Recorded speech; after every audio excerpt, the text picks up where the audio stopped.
शुक्लाम्बरधरम् विष्णुम् शशिवर्णम् चतुर्भुजम् प्रसन्नवदनम् ध्यायेत् सर्वविघ्नोपशान्तये व्यासम् वसिष्ठनप्तारम् शक्तेः पौत्रमकल्मषम् पराशरात्मजम् वन्दे शुकतातम् तपोनिधिम् व्यासाय विष्णुरूपाय व्यासरूपाय विष्णवे नमो वै ब्रह्मनिधये वासिष्ठाय नमो नमः अविकाराय शुद्धाय नित्याय परमात्मने सदैकरूपरूपाय विष्णवे सर्वजिष्णवे यस्य स्मरणमात्रेण जन्म संसारबन्धनात् विमुच्यते नमस्तस्मै विष्णवे प्रभविष्णवे ॐ नमो विष्णवे प्रभविष्णवे। श्रीवैशम्पायन उवाच श्रुत्वा धर्मानशेषेण पावनानि च सर्वशः युधिष्ठिरः शान्तनवम् पुनरेवाभ्यभाषत। युधिष्ठिर उवाच किमेकम् दैवतम् लोके किम् वाप्येकम् परायणम् स्तुवन्तः कङ्कमर्चन्तः प्राप्नुयुर्मानवा शुभम् को धर्मः सर्वधर्माणाम् भवतः परमो मतः किम् जपन्मुच्यते जन्तुर्जन्म संसारबन्धनात्। श्रीभीष्म उवाच जगत्प्रभुम् देवदेवमनन्तम् पुरुषोत्तमम्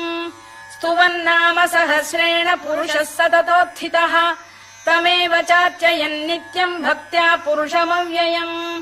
ध्यायन् स्तुवन् नमस्यम् च यजमानस्तमेव च अनादिनिधनम् विष्णुम् सर्वलोकमहेश्वरम् लोकाध्यक्षम् स्तुवन्नित्यम् सर्वदुःखातिगो भवेत् ब्रह्मण्यम् सर्वधर्मज्ञम् लोकानाम् कीर्तिवर्धनम् लोकनाथम् महद्भूतम् सर्वभूतभवोद्भवम् एष मे सर्वधर्माणाम् धर्मोऽधिकतमो मतः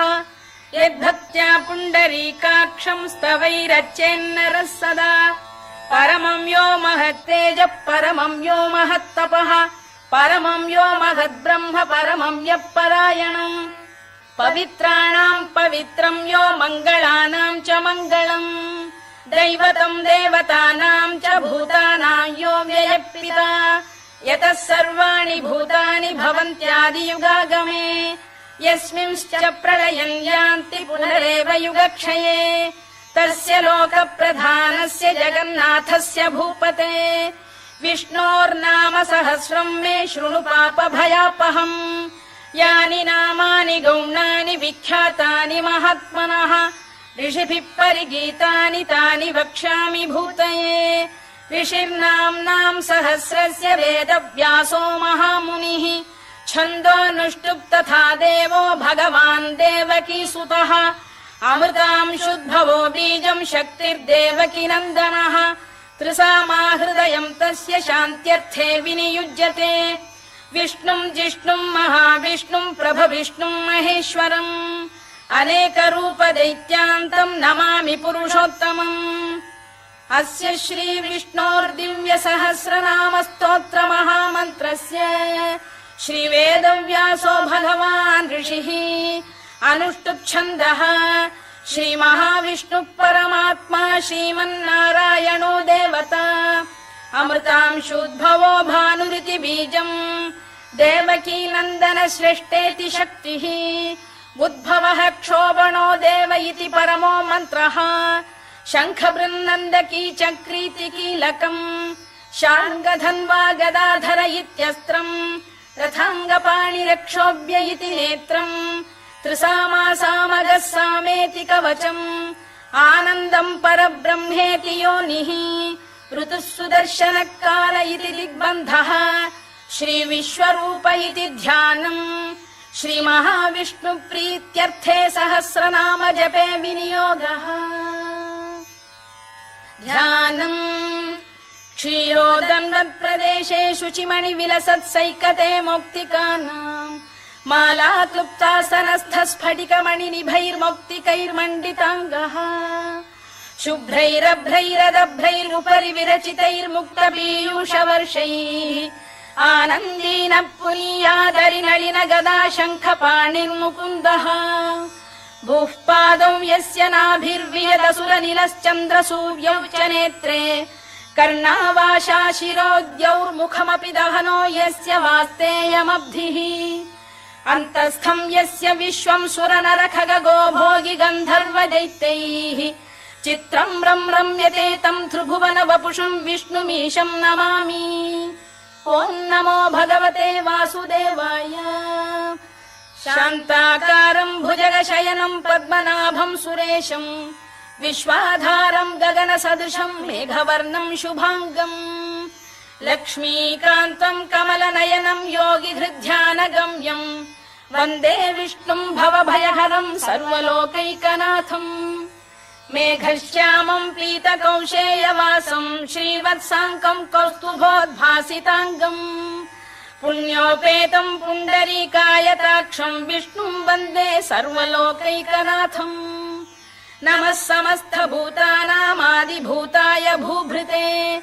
अनेकरूपरूपाय विष्णवे प्रभविष्णवे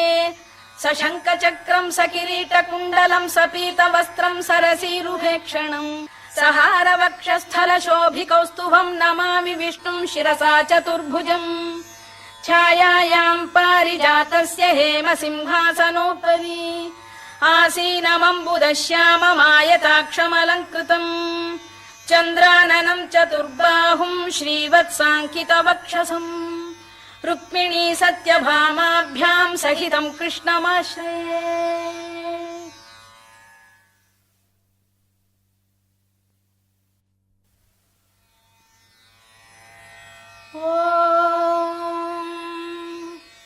विश्वम् विष्णुर्वषत्कारो भूतभव्य भवत्प्रभुः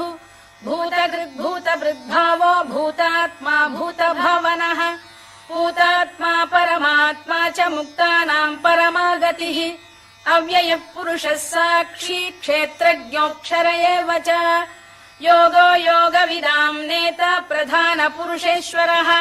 नारसिंहवपुः श्रीमान् केशवः पुरुषोत्तमः सर्वः शर्वः शिवस्थाणुर्भूतादिर्निधिरव्ययः सम्भवो भावनो भर्ता प्रभवः प्रभुरीश्वरः स्वयम्भूः शम्भुरादित्यः पुष्कराक्षो महास्वनः अनादिनिधनो धाता विधाता धातुरुत्तमः अप्रमेयो ऋषिकेशः पद्मनाभोऽमरप्रभुः विश्वकर्मा मनुस्त्वष्टा स्थविष्ठस्थविरो ध्रुवः अग्राह्यः शाश्वतः कृष्णो लोहिताक्षप्रदर्दनः प्रभूतस्त्रिककुब्धाम पवित्रम् मङ्गलम् परम् ईशान प्राणद प्राणो ज्येष्ठः श्रेष्ठः प्रजापतिः हिरण्यगर्भो भूगर्भो माधवो मधुसूदनः ईश्वरो विक्रमी धन्वी मेधावी विक्रमक्रमः अनुत्तमो दुराधर्ष्य कृतज्ञ कृतिरात्मवान् सुरेशः शरणम् शर्म विश्वरेता प्रजाभवः अधः संवत्सरो व्याल प्रत्ययः सर्वदर्शनः अजः सर्वेश्वरः सिद्धः सिद्धिः सर्वादिरच्युतः वृषा कपिरमेयात्मा सर्वयोगविनिसृतः वसुर्वसुमनः सत्यः समात्मा संमितः समः अमोघः पुण्डरीकाक्षो वृषकर्मा वृषाकृतिः रुद्रो बहुशिरा बभ्रुर्विश्वयोनिः शुचिश्रवाः अमृतः शाश्वतस्थाणुर्वरारोहो महातपाः सर्वगः सर्वविद्भानुर्विश्वक्सेनो जनार्दनः वेदो वेदविदव्यङ्गो वेदाङ्गो वेदवित्कविः लोकाध्यक्षः सुराध्यक्षो धर्माध्यक्षः कृताकृतः चतुरात्मा चतुर्व्यूहश्चतुर्दंष्टश्चतुर्भुजः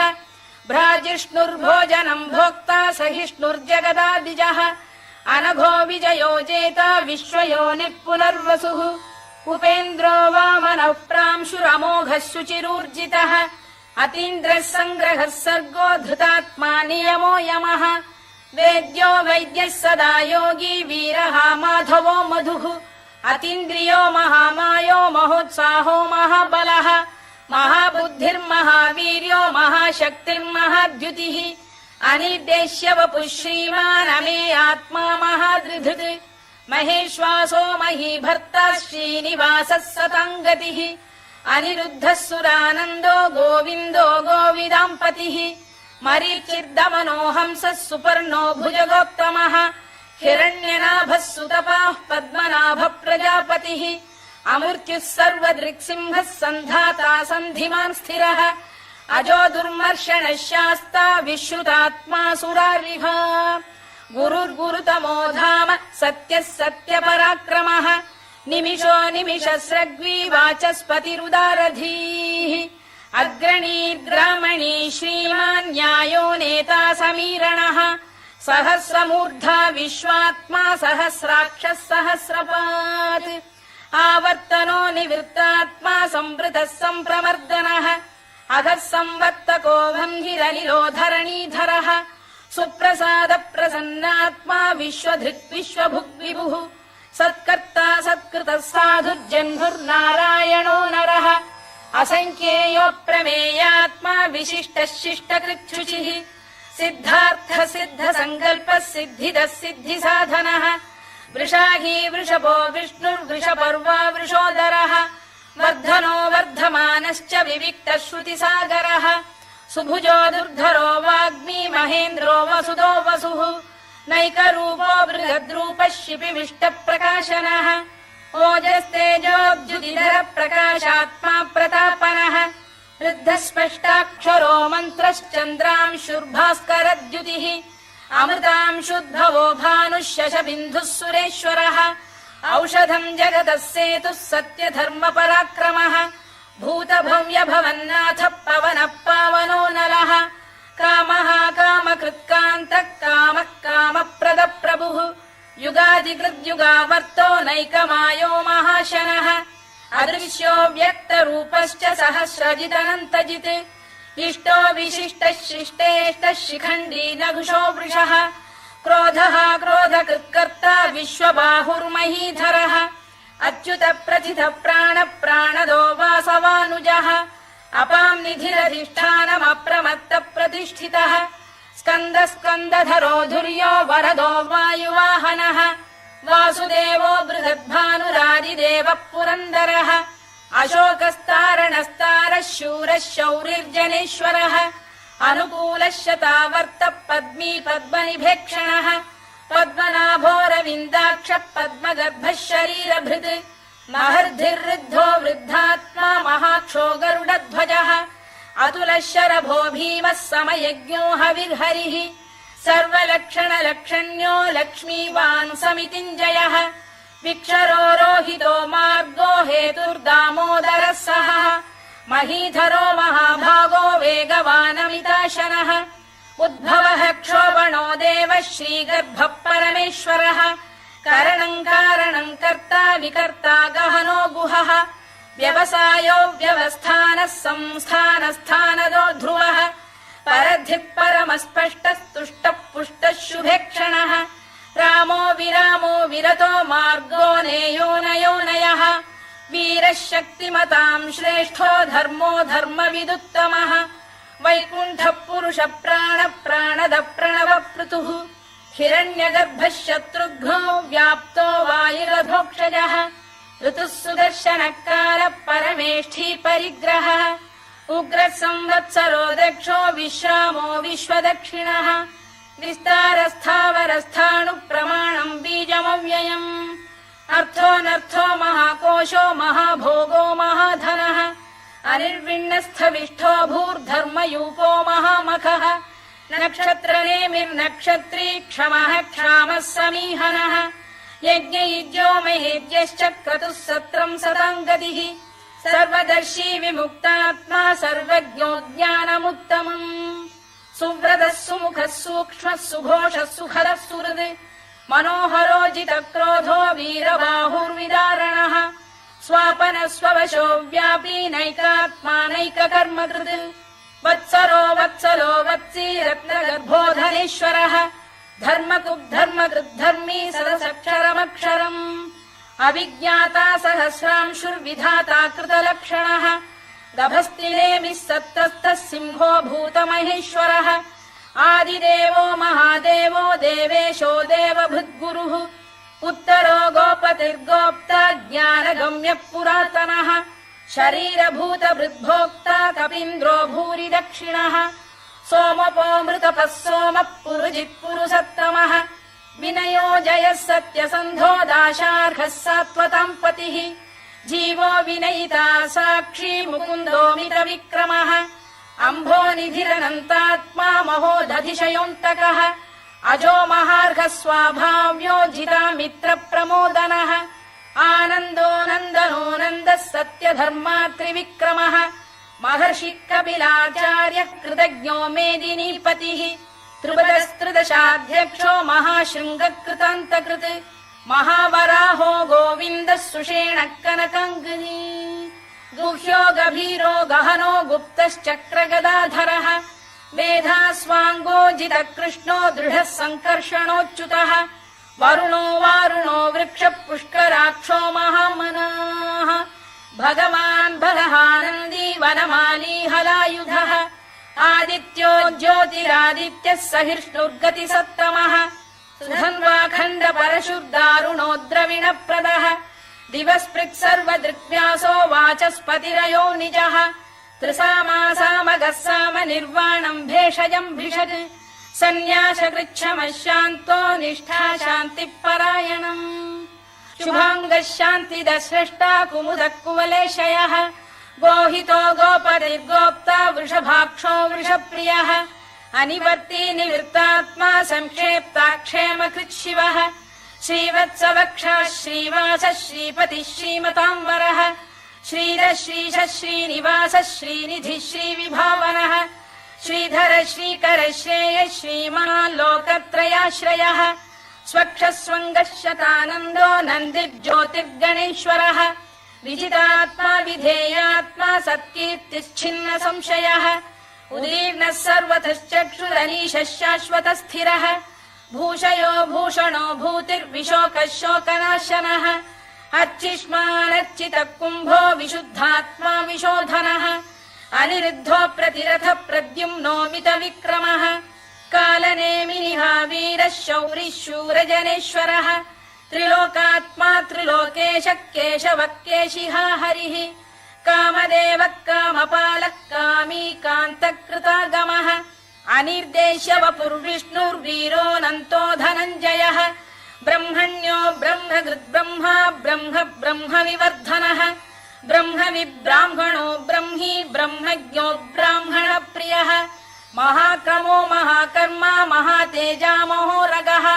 महाक्रतुर्महायज्वा महायज्ञो महाहविः स्तव्यस्तव प्रियस्तोत्रम् स्तुतिस्तोतारणप्रियः पूर्णः पूरयिता पुण्यः पुण्यकीर्तिरनामयः मनोजवस्तीर्थकरो वसुरेता वसुप्रदः वसुप्रदो वासुदेवो वसुर्वसुमनाहविः सद्गतिः सत्कृतिः सत्ता सद्भूतिः सत्परायणः शूरसेनो यदुश्रेष्ठः सन्निवासः सुयामुनः भूतावासो वासुदेवः सर्वासु निलयो नलः दर्पः दर्पदो दृप्तो दुर्धरोऽथा पराजितः विश्वमूर्तिर्महामूर्तिर्दीप्तमूर्तिरमूर्तिमान् अनेकमूर्तिरव्यक्तः शतमूर्तिः शताननः एकोनैकः स वक्तः किम् यत्तत्पदमनुत्तमम् लोकबन्धुर्लोकनाथो माधवो भक्तवत्सलः सुवर्णवर्णो हेमाङ्गो वराङ्गश्चन्दनाङ्गदी वीरः विषमः शून्यो घृता शीरचरश्चलः अमानी मानदो मान्यो लोकस्वामी त्रिलोकधृत् सुमेधा मेधजो धन्यः सत्यमेधाधराधरः तेजो वृषोद्युतिधरः सर्वशस्त्रभृताम्बरः प्रग्रहो निग्रहो व्यग्रो नैकशृङ्गो गदाग्रजः चतुर्मूर्तिश्चतुर्बाहुश्चतुर्व्यूहश्चतुर्गतिः चतुरात्मा चतुर्भावश्चतुर्वेदविदेकपात् समावर्तो निवृत्तात्मा दुर्जयो दुरतिक्रमः दुर्लभो दुर्गमो दुर्गो दुरावासो दुरारिः शुभाङ्गो लोकसारङ्गः सुतन्तुस्तन्तुवर्धनः इन्द्रकर्मा महाकर्मा कृतकर्मा कृतागमः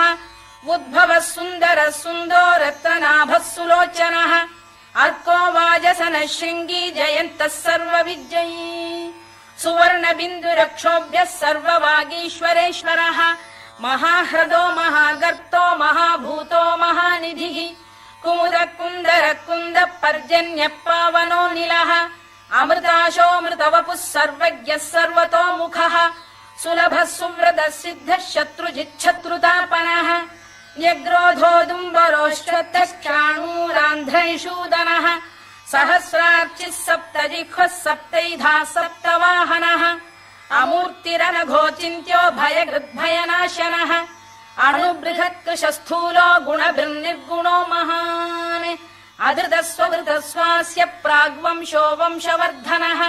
भारभृत्कथितो योगी योगीशः सर्वकामदः आश्रमश्रमणः क्षामः सुपर्णो वायुवाहनः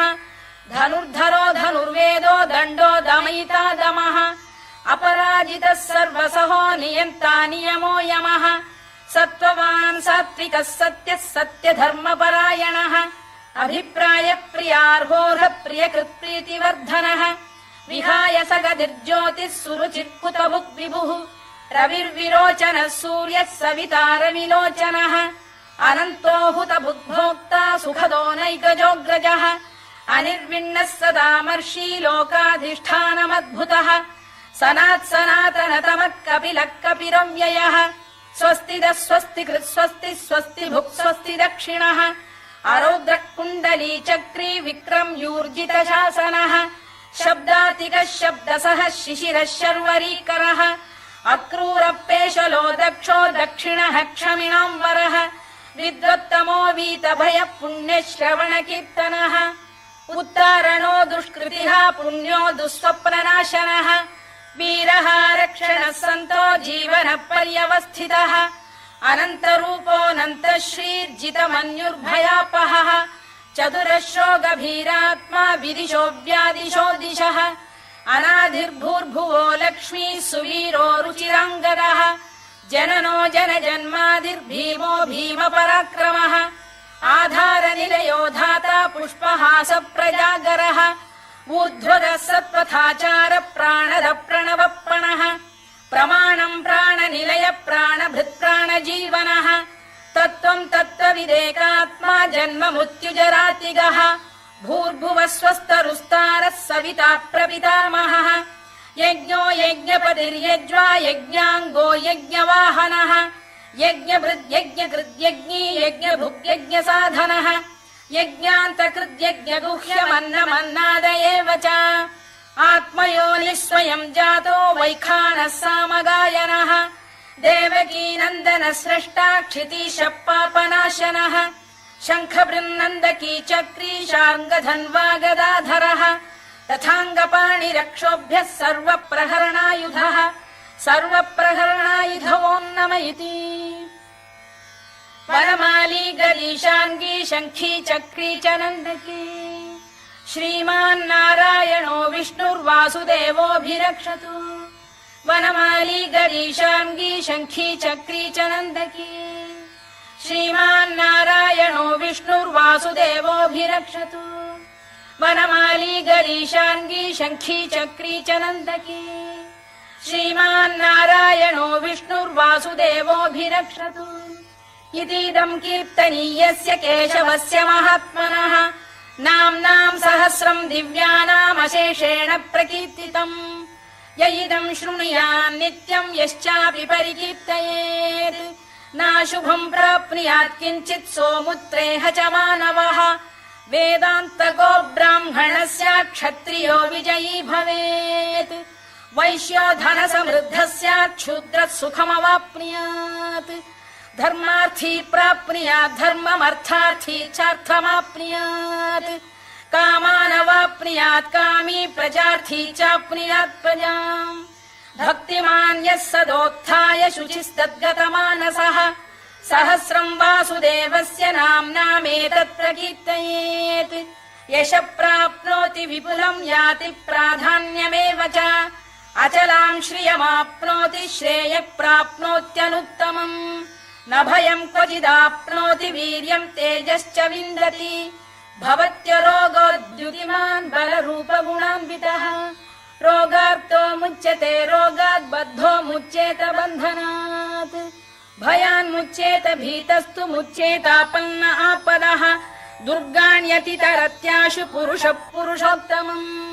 स्तुवन्नाम सहस्रेण नित्यम् भक्तिसमन्वितः वासुदेवाश्रयो मर्त्यो वासुदेवपरायणः सर्वपापविशुद्धात्मा याति ब्रह्म सनातनम् न वासुदेव भक्तानामशुभम् विद्यते क्वचित् जन्म मृत्युजरा व्याधि भयम् नैवोपजायते इमं स्तवमधीयानः श्रद्धा भक्तिसमन्वितः युज्येतात्मसुखक्षान्ति श्रीधृति स्मृतिकीर्तिभिः न क्रोधो न च मात्सर्यम् न लोभो न शुभा मतिः भवन्ति कृतपुण्यानाम् भक्तानाम् पुरुषोत्तमे द्यौः स चन्द्रार्कनक्षत्राखम् दिशो भूर्महो दधिः वासुदेवस्य वीर्येण विधृतानि महात्मनः ससुरासुरगन्धर्वम् स यक्षोरगराक्षसम् जगत्वशे वर्ततेदम् कृष्णस्य सचराचरम् इन्द्रियाणि मनो बुद्धिः सत्त्वम् तेजो बलम् धृतिः वासुदेवात्मकान्याहुः क्षेत्रम् क्षेत्रज्ञ एव च सर्वागमानामाचार प्रथमम् परिकल्पते आचार प्रभवो धर्मो धर्मस्य प्रभुरच्युतः ऋषयः पितरो देवा महाभूतानि धातवः जङ्गमा जङ्गमम् चेदम् जगन्नारायणोद्भवम् योगो ज्ञानम् तथा साङ्ख्यम् विद्या शिल्पादिकर्म च वेदाः शास्त्राणि विज्ञानमेतत् सर्वम् जनार्दनात् एको विष्णुर्महद्भूतम् पृथग्भूतान्यनेकशः त्रीलोकान् व्याप्य भूतात्मा भुङ्क्ते विश्वभुवव्ययः इमम् स्तवम् भगवतो विष्णोर्व्यासेन कीर्तितम् पठेद्य इच्छेत् पुरुषः श्रेयत् प्राप्तुम् सुखानि च विश्वेश्वरमजम् देवम् जगतः प्रभुमव्ययम् भजन्ति ये पुष्कराक्षम् न ते यान्ति पराभवम् न ते यान्ति पराभवम् ओन्नम इति अर्जुनोवाच पद्मपत्र विशालाक्ष पद्मनाभसुरोत्तम भक्तानामनुरक्तानाम् त्राता भव जनार्दन श्रीभगवानुवाच यो माम् नाम सहस्रेण स्तोतुमिच्छति पाण्डव सोऽहमेकेन श्लोकेन स्तुत एव न संशयः स्तुत एव न संशयोन्नम इति व्यास उवाच वासनाद्वासुदेवस्य वासितम् भुवनत्रयम् सर्वभूतनिवासोऽसि वासुदेव नमोऽस्तु ते वासुदेव नमोऽस्तु ते ओन्नम इति पार्वत्युवाच केनोपायेन लघुना विष्णोर्नाम सहस्रकम् पठ्यते पण्डितैर्नित्यम् श्रोतुमिच्छाम्यहम् प्रभो ईश्वर उवाच श्रीराम राम रामेति रमे रामे मनोरमे सहस्रनाम तत्तुल्यम् राम नाम वरानने श्रीराम राम रामेति रमे रामे मनोरमे सहस्रनाम तत्तुल्यम् राम नाम वरानने श्रीराम राम रामेति रमे रामे मनोरमे सहस्रनाम तत्तुल्यम् राम नाम वरानने राम नाम वरानन ओन्नम इति ब्रह्मोवाच नमोऽस्त्वनन्ताय सहस्रमूर्तये सहस्रपादाक्षि शिरोरुबाहवे सहस्रनाम्ने पुरुषाय शाश्वते सहस्रकोटियुगधारिणे नमः सहस्रकोटियुगधारिणे नमो ओन्नम इति सञ्जय उवाच यत्र योगेश्वर कृष्णो यत्र पार्थो धनुर्धरः तत्र श्रीर्विजयो भूतिर्ध्रुवा नीतिर्मतिर्मम श्रीभगवानुवाच अनन्याश्चिन्तयन्तो मां ये जनाः पर्युपासते तेषाम् नित्याभियुक्तानां योगक्षेमम् वहाम्यहम् परित्राणाय साधूनां विनाशाय च दुष्कृताम् धर्म संस्थापनार्थाय सम्भवामि युगे युगे आर्ता विषण्णा शिथिलाश्च भीता घोरेषु च व्याधिषु वर्तमानाः संकीर्त्य नारायण शब्दमात्रम् विमुक्त दुःखा सुखिनो भवन्तु कायेन वाचा मनसेन्द्रियैर्वा बुद्ध्यात्मना वा प्रकृते स्वभावात् करोमि यद्यत् सकलम् परस्मै नारायणायेति समर्पयामि।